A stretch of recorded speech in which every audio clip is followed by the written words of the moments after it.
I live in a tiny rural town where nothing exciting ever happens. I'm a teenage girl and somewhat of a loner. I have no real friends. I don't get invited to parties. Nothing exciting ever happens to me. One day, on my way home from school, I was walking past the local park and noticed a new sign nailed to a post. Carnival coming, Friday, October 13th. I couldn't believe it. A carnival? Here? In my boring little town? I counted down the days, dreaming about the bright lights, the rides, the sounds of laughter. Something to break the silence. But when the day came, the park was empty. No carnival, no music, no people, just the usual dead grass and rusted swings. I felt like the whole world had played a cruel joke on me. Later that evening, I took my dog Max for a walk to clear my head. That's when I heard it. A faint melody drifting through the air. Carnival music. The kind of eerie, old-fashioned tune you hear in movies. It was coming from the woods behind the park. Max's fur bristled, and he whimpered nervously, trying to pull me away. But I couldn't stop. Something pulled me forward, a strange force I didn't understand. Max tore away from his lead and bolted towards home, but I ignored him and continued toward the music. The woods opened into a clearing, and there it was. A carnival. But it wasn't like anything I'd imagined. The tents were faded and torn. The lights flickered dimly. The air smelled like stale popcorn mixed with something metallic and sharp. People wandered the grounds, but no one I recognized. Their eyes were glassy and empty, their smiles fixed and unnatural. A small man in a jester's costume appeared out of nowhere and stood beside me.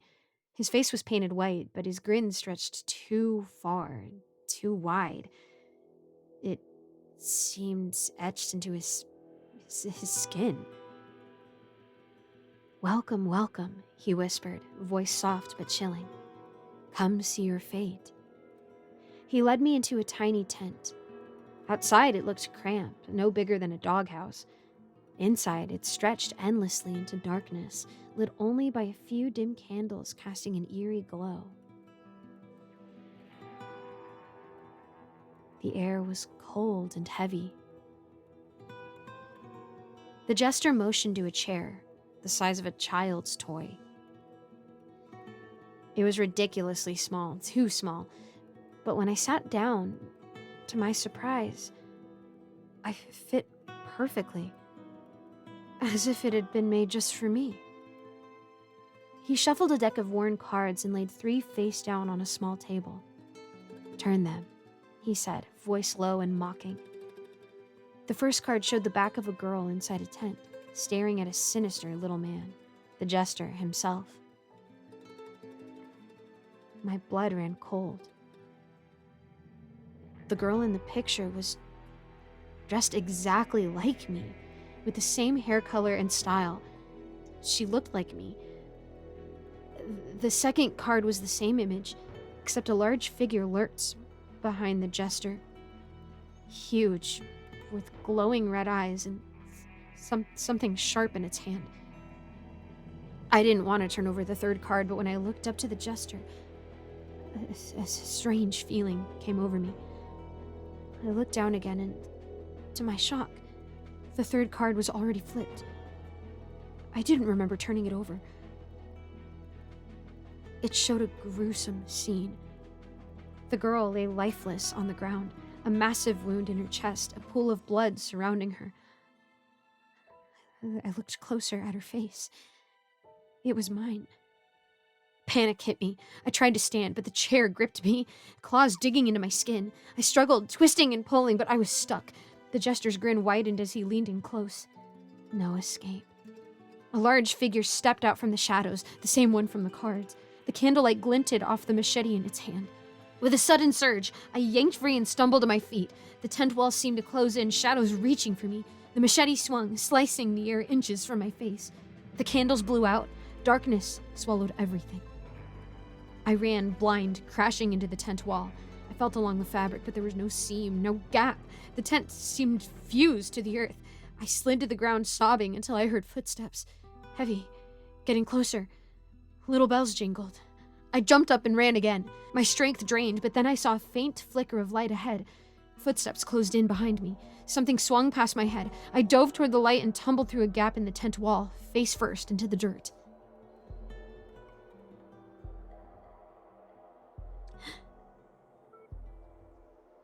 I was outside.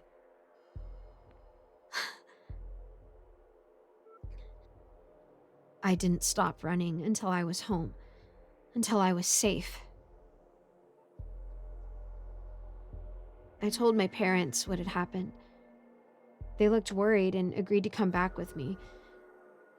But when we returned to the clearing in the woods, it was empty. No carnival, no tents, no music. Just the wind whispering through the trees. At night, the music plays again, softer now, right outside my bedroom window. Max won't stop growling at the corner of my room where the shadows gather. And sometimes, when I'm falling asleep, I swear I hear bells jingle. Then a tiny voice, barely a whisper, right next to my ear. Next time, you won't run.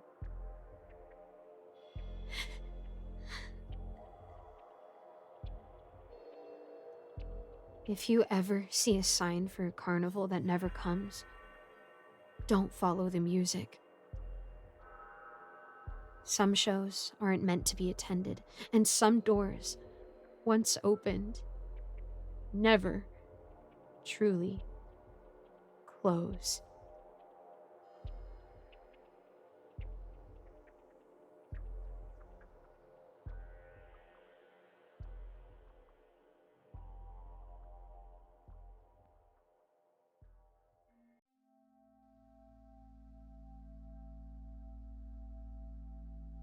I live alone in the West Australian bush, a rough patch of land about 2 hours from the nearest town. A place where you wake to birds singing and your only neighbors are kangaroos. I moved out here 10 years ago after my husband died, needing space, silence, and something resembling peace. I guess I got all three.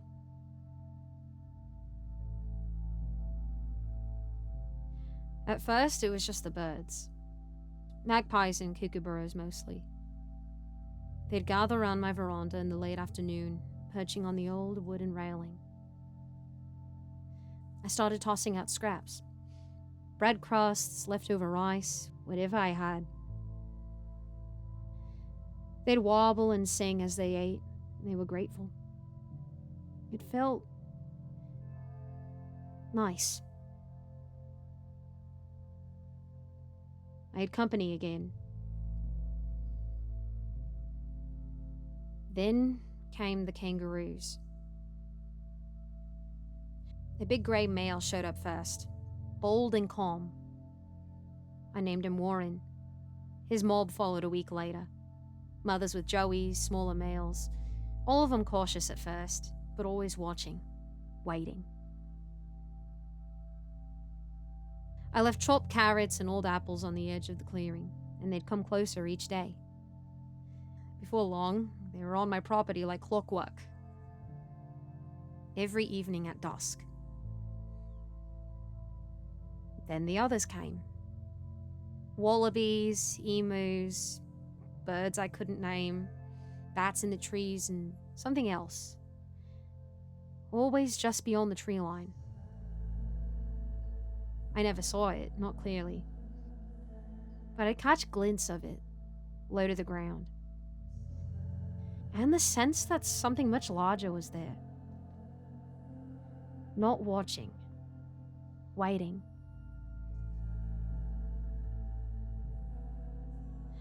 I started spending most of my pension on animal feed. Grain, vegetables, seed, even fresh meat when the wedge-tailed eagles circled above. My fridge was emptier by the week, but I couldn't stop.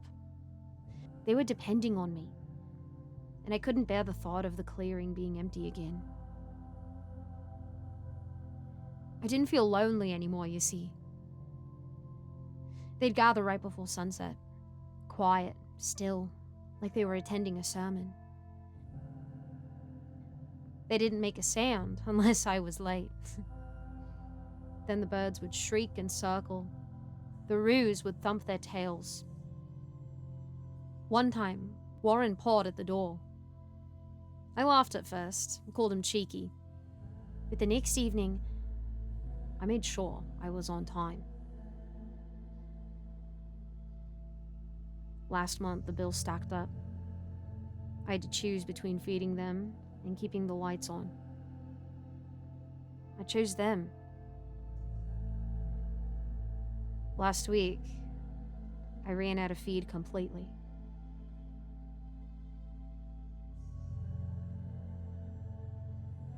That night, no animals came. The bush was silent. Not even the cicadas chirped. It was the most unnatural kind of quiet I've ever known. I locked the door, and the first time in years. But the next night, they came back. Only this time, they didn't wait at the edge of the clearing. They came right on up to the house. Warren stood on the veranda, staring right through the window, his wide black eyes unblinking. The birds lined the gutters, and the emus paced in the yard. And I swear, I saw something like a dingo, but taller, hunched and staring, just beyond the trees, its eyes reflected by the moonlight.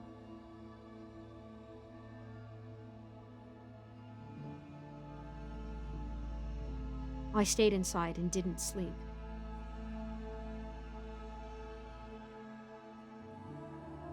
They returned every night, closer, quieter. On the third night, I heard the door creak. It wasn't the wind. I tried to call for help, but the phone line was dead. No signal. Of course.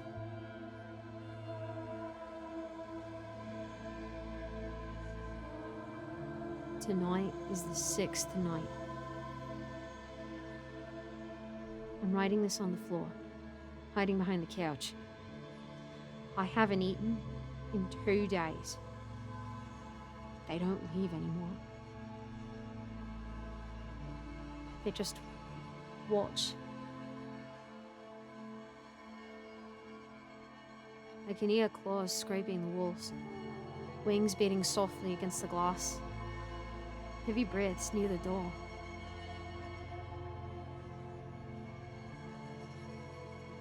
Something was on the roof, something heavier than a bird.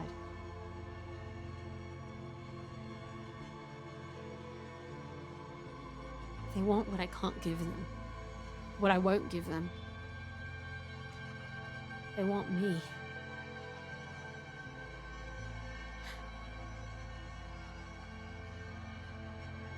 If anyone reads this,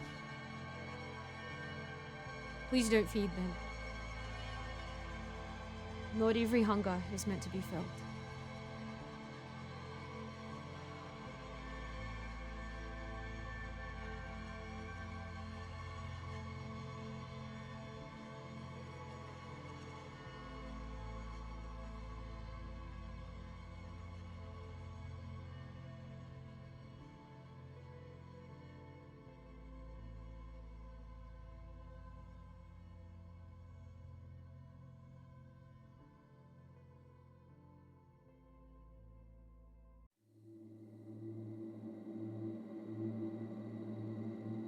It started with the little things. I'd lock the doors before bed, yet wake to find the back door slightly ajar. I blamed myself at first, exhaustion from work clouding my memory. But soon, the changes became harder to ignore. I moved to the Appalachians after everything fell apart back in the city. Relationships, my job, my sanity. I thought solitude might heal what therapy couldn't.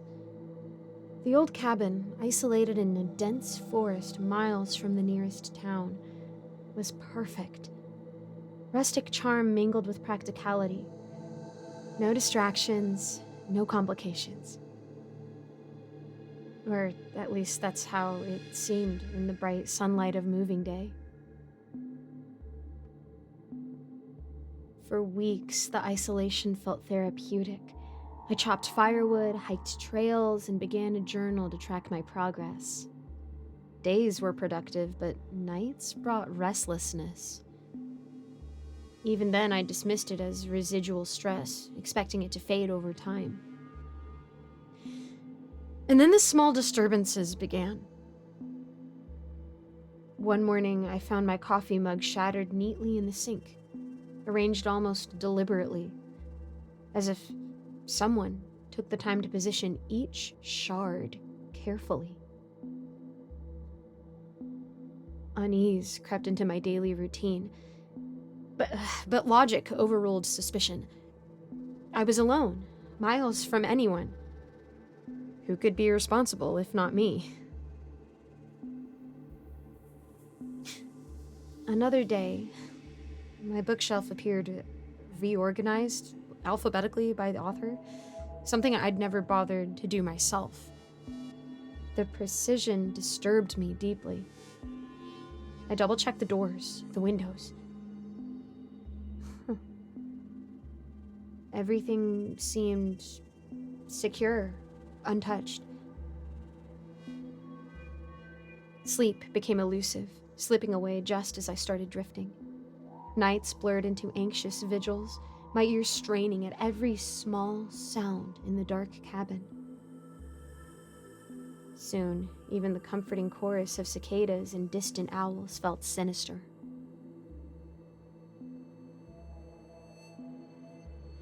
As weeks turned into a month, photographs on my walls began shifting subtly overnight.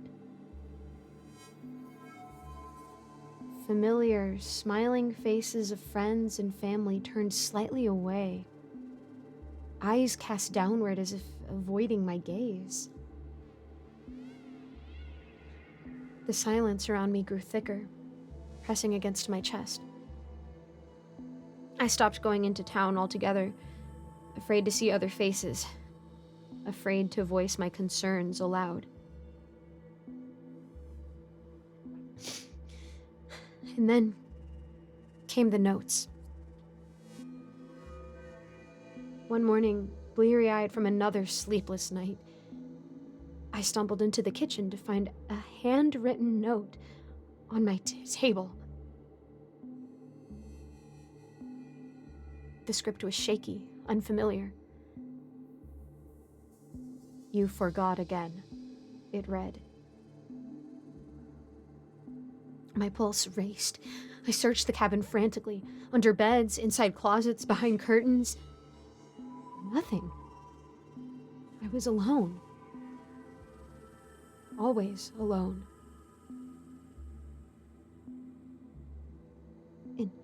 In desperation, I installed cameras around the cabin, determined to find answers.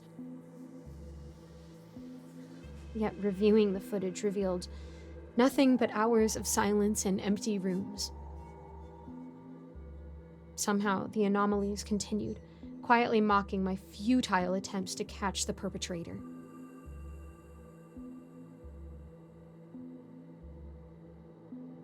Paranoia took root, isolation gnawing at my sanity. Shadows morphed into figures. Whispers filled every silent pause. I stopped trusting my own senses. The journal entries, once clear and precise, descended into chaotic scrawls. Days merged into indistinguishable loops of confusion and dread. And then, one night, another note appeared on my pillow. Don't look under the floorboards.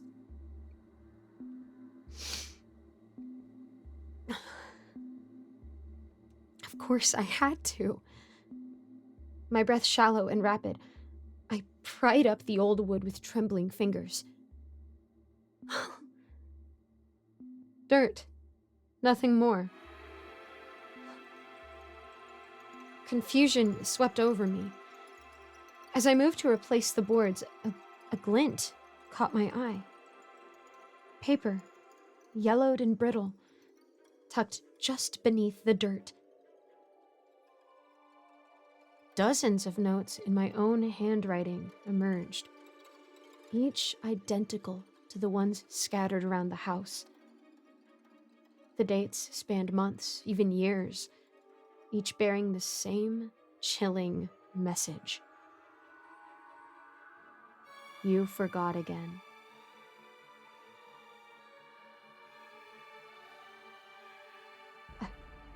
A cold sweat trickled down my spine as I leafed through the notes, disbelief clouding my vision. The realization was dizzying, overwhelming. How long had the cycle repeated itself? How long had I been trapped in this nightmarish loop? And then, footsteps. Soft, deliberate. The boards creaked gently behind me. I turned slowly, dreading the inevitable. A figure stood at the edge of the shadows, watching silently. Me, yet twisted, distorted by shadows and something darker. Eyes hollow and empty, mouth curled into a knowing, mocking smirk. We do this every night, it whispered softly, stepping forward with an unnatural grace. You always forget. As my doppelganger reached out a cold, clammy hand toward me, clarity struck like lightning. This isolation had never been therapeutic. It had been a prison. One of my own creation.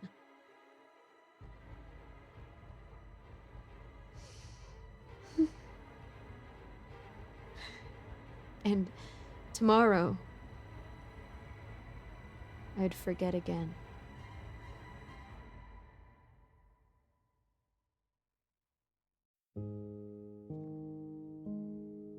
Hey, I just wanted to post here since this situation is kind of odd and I think I need some advice.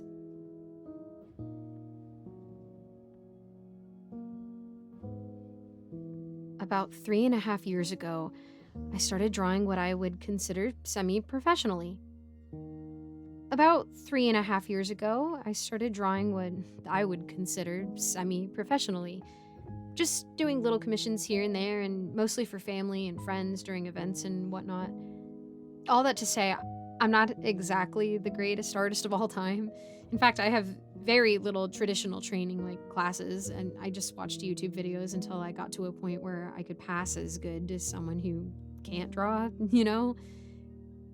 That's what makes this all the more odd. So let's go back about 8 months.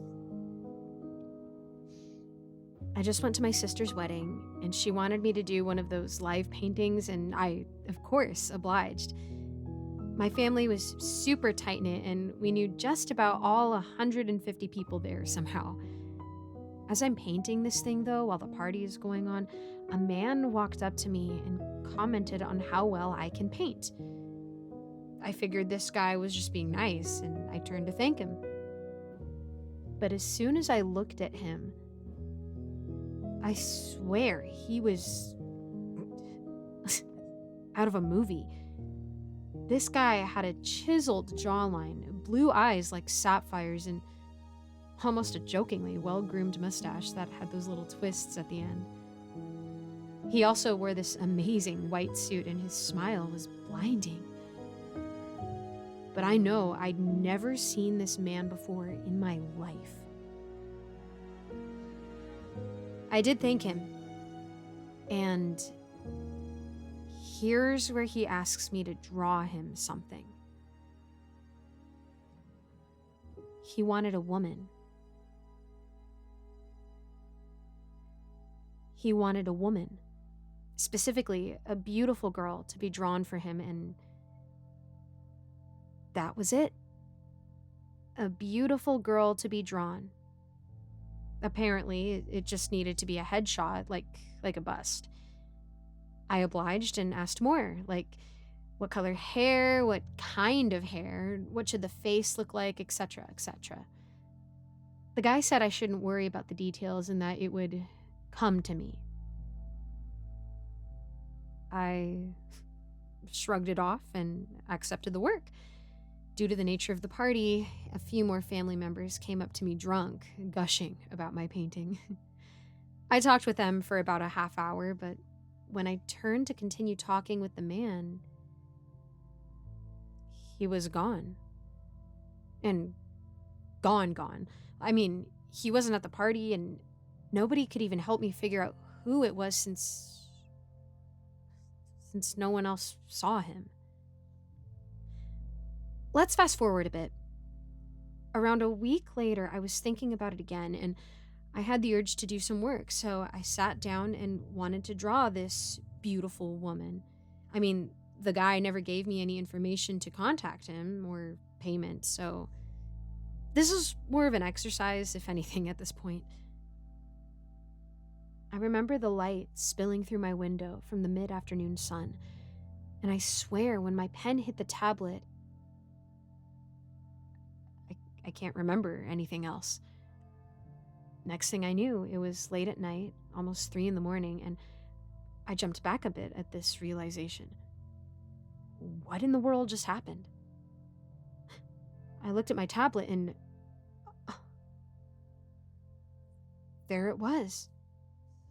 The most beautiful, lifelike drawing I have ever seen in my life, and by far the best thing I have ever drawn.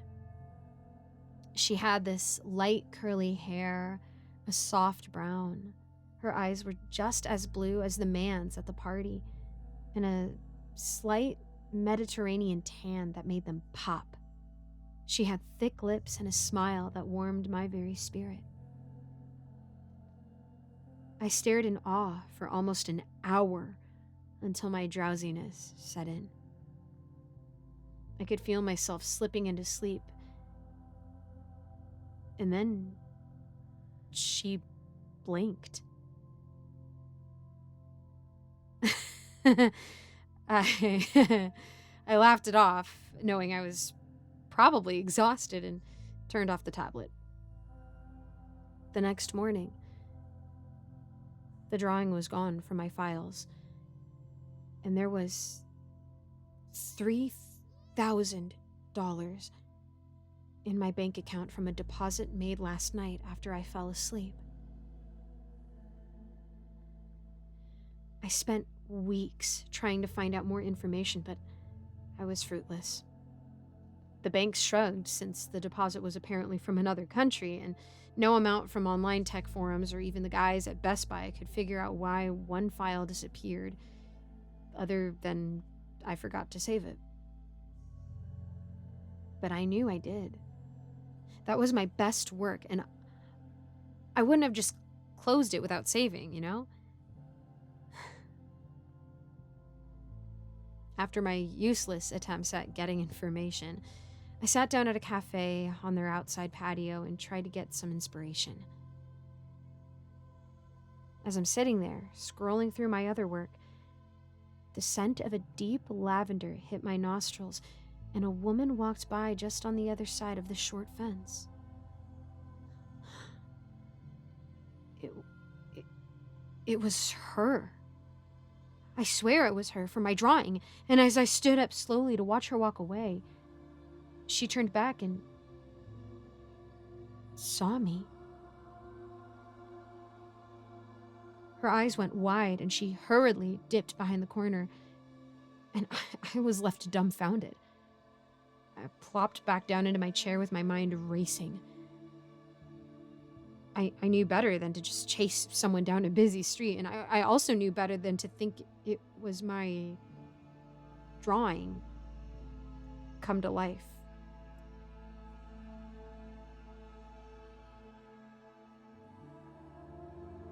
I got an email later that day from an account that was unknown. Looked like one of those spam email lines, just random letters and numbers. The actual message itself just said, "Now I need a son. Great work last time."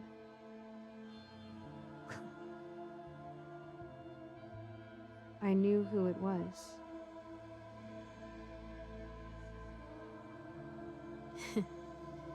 I smiled and sat down, tablet ready, and that sun bleeding through my window panes again.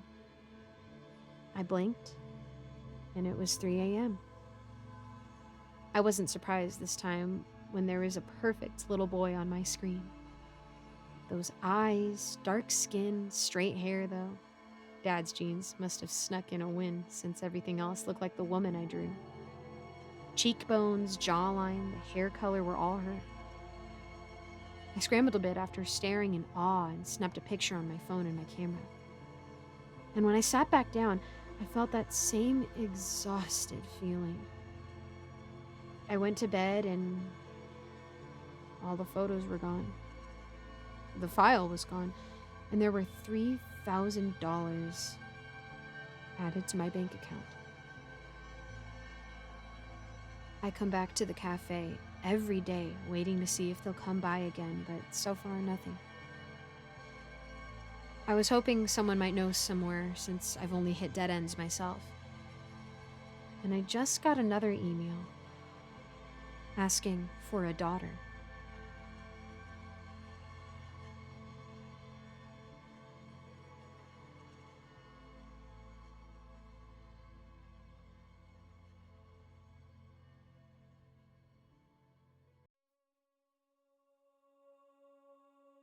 The scent hooked me before I even saw the booth-rich cinnamon and cloves, warm and earthy, but edged with something sharp and coppery. The farmer's market buzzed around me. Laughter, bright tents, kids weaving between ankles, bees circling lemonade jugs. I rubbed my tired eyes and sipped my second overpriced cold brew, still barely upright. That's when I saw it.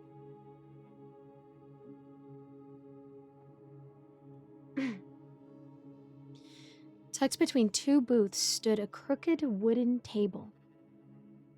A hand-painted banner stretched across the front, reading in deep red, "Free samples. Taste the best sleep of your life." The vendor was strange. Wire-rimmed glasses, a wool vest, despite the heat. And his smile. Gosh, that smile was broad and unnatural, like it had been carved there. A velvet tray sat before him, holding dark, square cubes. They looked like chocolate, but something about them felt off. They were arranged like tiny pillows waiting to be slept on. I hadn't gotten more than a few hours of sleep in days. My eyelids felt like they were dragging stones. I hovered near the booth, drawn in despite myself. "Free?" I asked. He nodded. "No cost, just a taste." He held the tray out. His teeth gleamed too bright, too sharp, like a predator that had learned to mimic a man. The cube melted on my tongue, warm and bittersweet, like fudge laced with chamomile. I blinked, and he was already talking to someone else. I turned to leave, but I heard him whisper behind me, low and chilling. "We always collect what's owed." I froze, spun back around. He was smiling at a new customer like nothing had happened. I walked faster, trying to shake the feeling. But those words clung to me like static. That night, I slept like the dead. No dreams, no tossing, no 3 a.m. panic, just velvet black stillness. And I should have felt grateful, but the next morning, I felt watched. That crawling sensation behind the eyes. When I stepped out of my apartment, I nearly screamed. He was standing by my car. No table, no tray. Just him. "I need to talk to you," I said, pulse pounding. "Good sleep, wasn't it?" he asked. "It was. What was in that candy?" He tilted his head. "We don't deal in ingredients. We deal in exchange."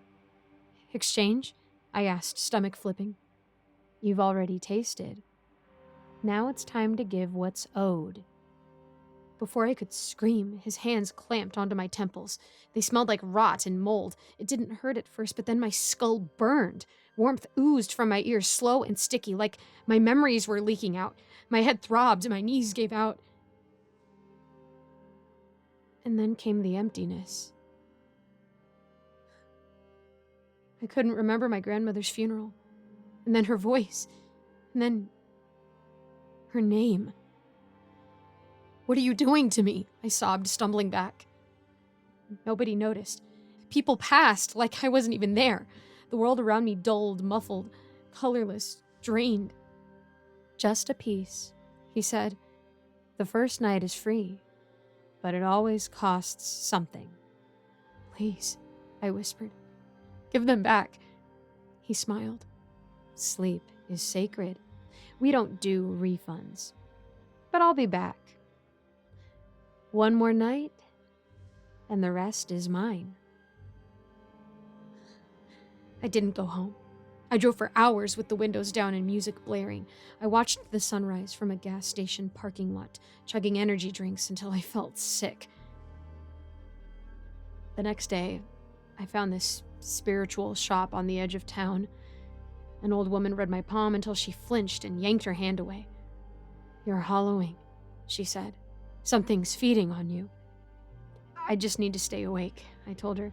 "If I don't sleep, I can't take anything else." But the body always gives in. I taped thumbtacks to my ribs, set alarms every 10 minutes, each one labeled, "Stay awake, don't dream." I cranked the speaker to full volume, slapped myself every time my eyes fluttered. Still, I woke up. The tacks were scattered. The tape peeled off.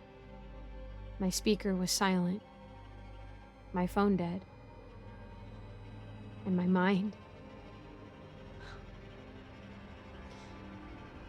It felt like someone else's. I couldn't remember high school, or the sound of my mother's laugh, or my father's favorite song.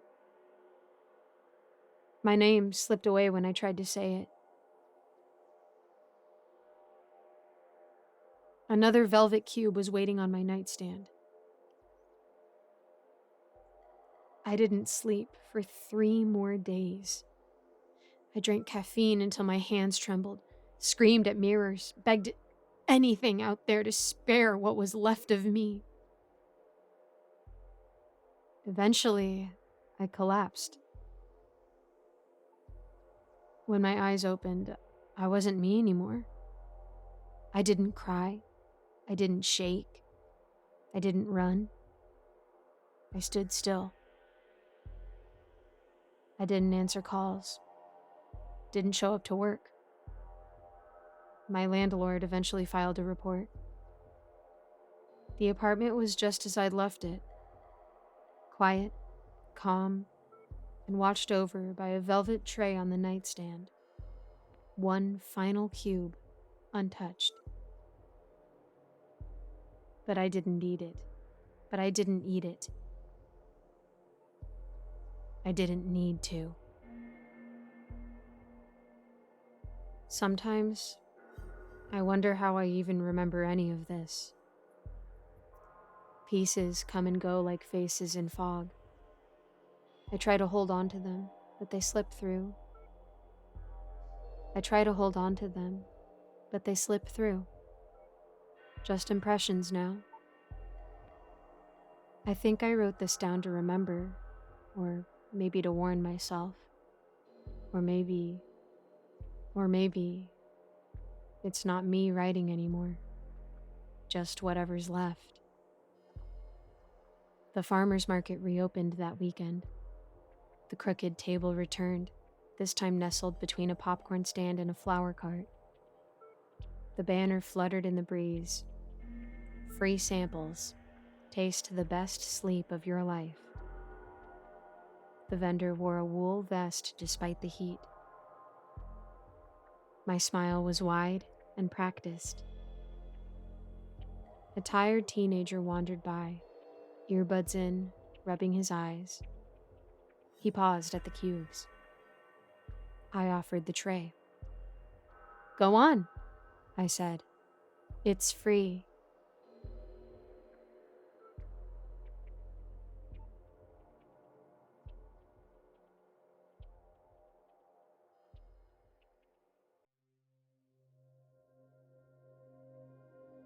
I don't know how to start this, but I need to get it out before it gets worse. I'm just someone who works at a warehouse and likes to game. Nothing weird about me. Never believed in ghosts or any of that crap. But something's happening and I can't shake it. It's this song. Yeah, a song. Sounds dumb, right? Except it's not. It's in my head, and it's not just a catchy tune. It's doing something to me, to my life. I'm posting this here because I don't know where else to go. Maybe someone's heard this thing before. It started 2 weeks ago. I was scrolling YouTube late at night, the usual rabbit hole of dumb videos. Found this weird clip, no thumbnail, just a black screen with the title, "Listen Once." No channel name, no comments, no likes, just there. I clicked it because I was bored. Big mistake. It was this melody. No lyrics, just a looping tune. Kind of like a music box, but off. Like it was played on rusty strings or something. It wasn't creepy at first, just it just stuck with me. I hummed it after the video ended, couldn't stop. Didn't think much of it. Closed my laptop, went to bed. Next morning, it's still in my head, like loud. I'm brushing my teeth and I'm humming it without thinking. I try to listen to my usual playlist, metal, rap, whatever, to drown it out, but it's like the tune weaves into every song. I'd hear Metallica, but underneath, that creepy melody was there, twisting the riffs. I got annoyed. Figured it was just an earworm, like when Baby Shark gets stuck in your brain, but this felt heavier. By day 3, stuff gets weird. I'm at work, moving boxes, and I notice I'm stacking them in a rhythm. The same rhythm as the tune. My coworker, he's like, "Yo, you good? You're humming that creepy song all day." I laughed it off, but I didn't even realize I was doing it. That night, I'm home, and my dog Rusty starts acting up. He's whining, staring at me like he's freaked out. I'm humming again, and he bolts to the corner, tail tucked. I stop, and he calms down. I start again, by accident, and he loses it, barking like I'm a stranger. I shut up, quick. I tried to find that video again, searched "Listen Once" on YouTube, Google, everywhere. Nothing. Like it never existed. I even checked my browser history. Gone. That's when I started feeling watched, you know? Like something was listening to me hum the tune. I'd be in my apartment alone and hear this faint echo of it, like it was coming from the walls. I'd stop humming, and it'd stop too. But sometimes it didn't. One night I woke up at 3 a.m., pitch black, and the tune was playing. Not in my head, out loud from my living room. I grabbed my bat, crept out, and nothing was there. No phone, no speakers, just silence when I flipped the light on. My heart was pounding so hard I thought I'd pass out. Things got worse. I started seeing stuff. Not like monsters or ghosts, but patterns. The tune was changing things around me. I'd pour coffee, and the steam would swirl in the same rhythm as the melody.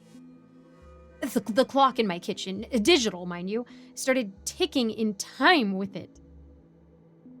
One night, I'm walking home from a bar, and the streetlights are flickering, matching the beat. I know it sounds crazy, but it's like the world was syncing up with this song. And then came the voices. Not clear ones, just whispers mixed into the tune, like they were part of it. I'd hear them when I was alone, saying stuff like, keep going, or sing it. I stopped humming after that. I clamped my mouth shut, but the tune kept playing in my head louder, like it was pissed I wouldn't let it out. I tried earplugs, blasting music, even went to a doctor. He said it was stress, gave me pills. They didn't do anything. The tune got so loud, I couldn't sleep. I'd lie there, feeling it pulse in my skull like it was trying to crawl out. Last week, it took over.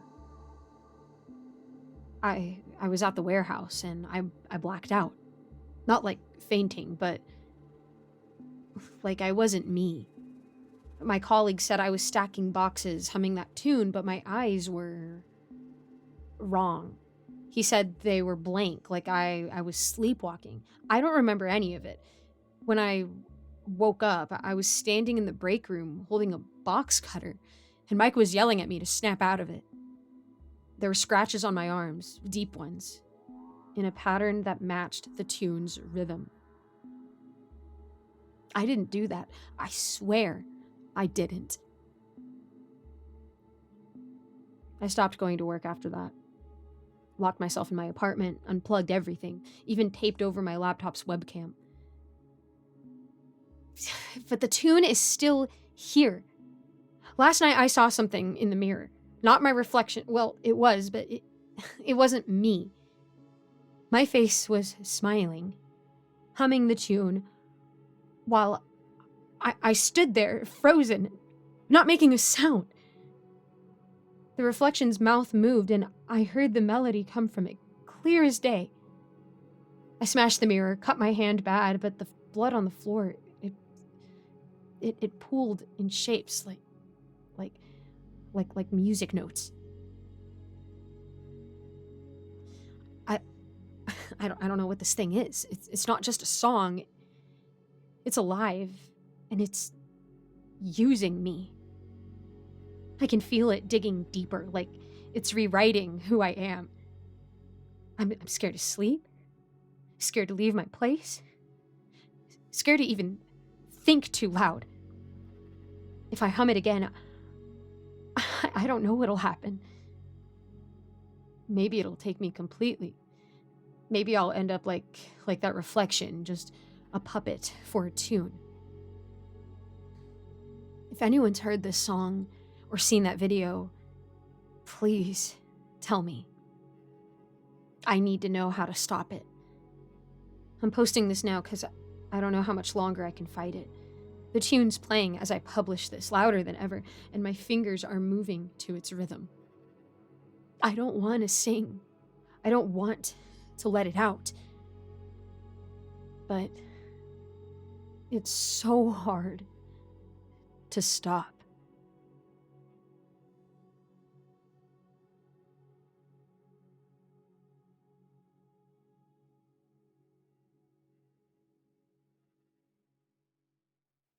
Thank you so much for making it to the end of this video. A quick shout out to my patrons, Old Penguin, Rinku Star, Melissa Perez, Icy Narrates, Seven Cities Journalist, Cupcake Hips, Eric Cifuentes, Alonso, Austin My Love, Ellie Hutmeyer, Jesse Hartley, Lawrence Wallen, Mr. Sankofa, and William Hartley. I always try to link a different charity in the description, so go ahead and check that out. I'm also going to start having more things on my Patreon soon, so keep your eyes peeled. And as always, I'd love to know how I can be praying for you, so go ahead and drop a comment and let me know how I can do that. Thank you so much, and I hope to see you in the next video.